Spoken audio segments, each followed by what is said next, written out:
your Iman just goes crashing down into the ground. And that is because of the sins that we carried out on the day of Eid.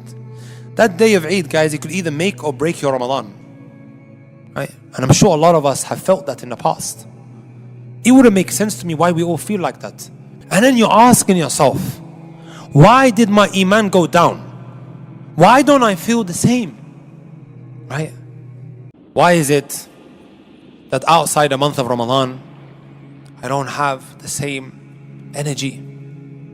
I don't have the same zeal.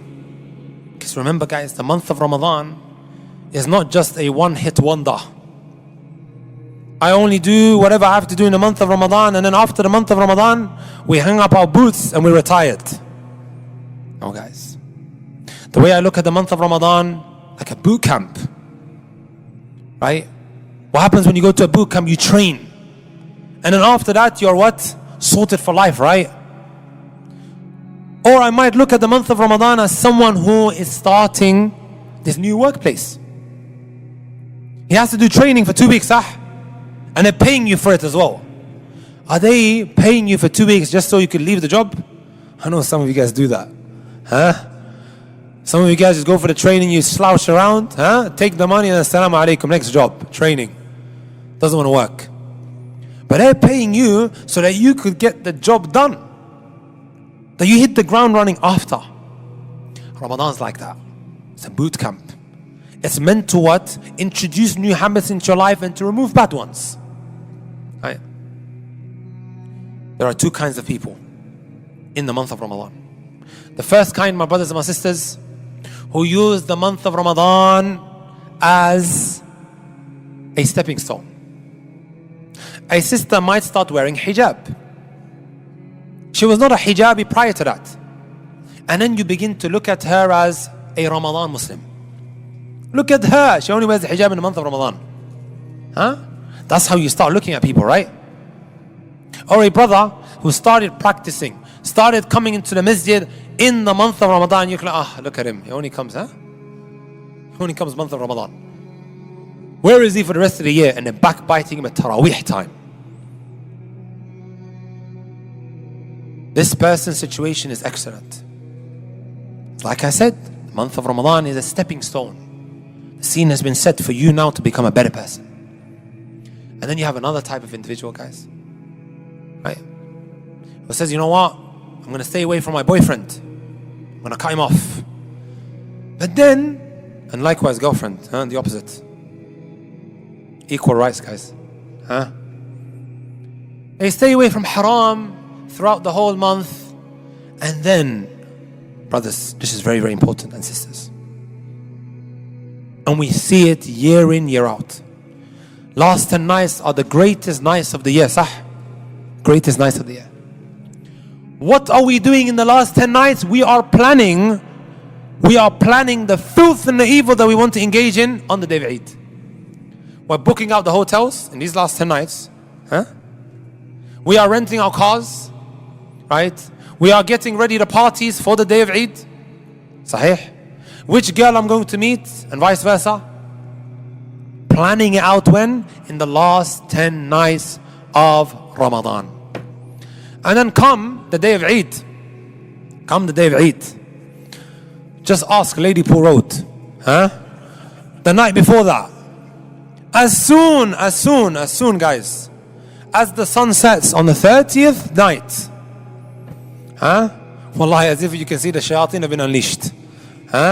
With the way people start behaving. Wallahi al-Azim, brothers and sisters. And that's so heartbreaking.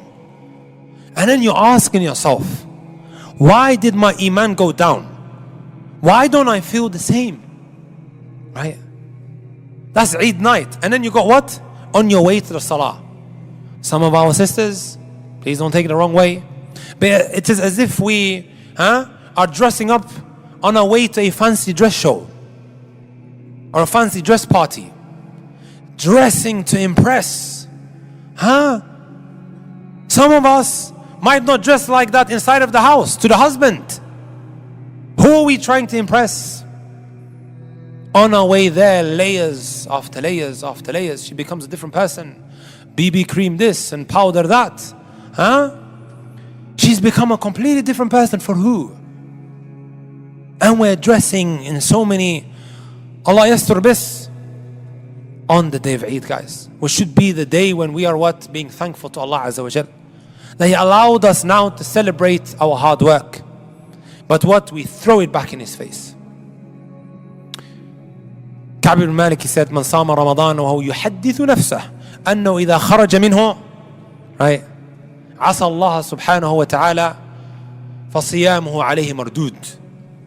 Whoever fasts the month of Ramadan and he's telling himself, once Ramadan finishes, I'm going to disobey Allah, the fasting will be thrown in his face. Wallahi, brothers and sisters, every single Eid, I hear about someone who died with alcohol in his mouth. Every Eid, either alcohol in his mouth, or he's jumping up and down in the party, right? Or he's up to no good, blasting music inside of his car. Every single Eid, guys. You're telling yourself, Wallahi, I just had a Ramadan, I did so well, let me go and enjoy myself. Every Eid, guys, I hear about it.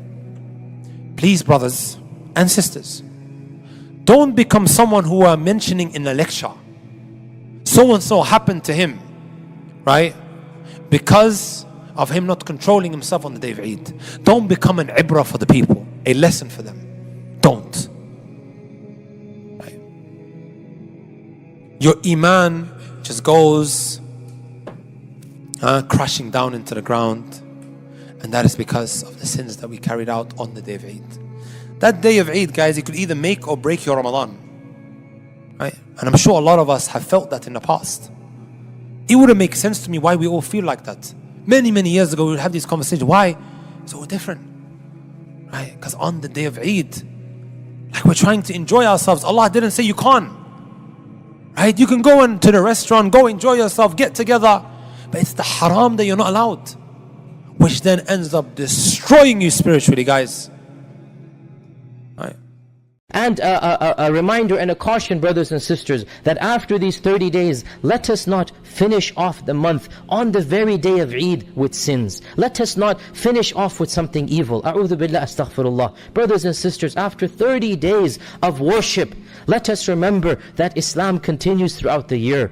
That we prayed regularly for 30 days. Let us make sure we pray the prayers of Eid. Dhuhr, Asr, Maghrib, Isha, Fajr. All of these prayers from Eid and henceforth after Eid. Let us make sure we pray them. Let us fear Allah in our dress code and our interactions. Women especially, I remind you, my dear sisters, that Allah Azza wa Jal has given you special responsibility, special and extra responsibility, that Allah Azza wa Jal has asked you to dress up in a more modest manner than He has asked the men to dress up, for reasons that are understood and known to every one of you. And so, do not turn the day of Eid into a day of sin. Fear Allah Azza wa Jal. Fear Allah Azza wa Jal in how you dress up on that beautiful day. Make sure that your beauty is hidden for those who are deserving to see it, your husband, your maharim, and don't show it to those who have no right to see it.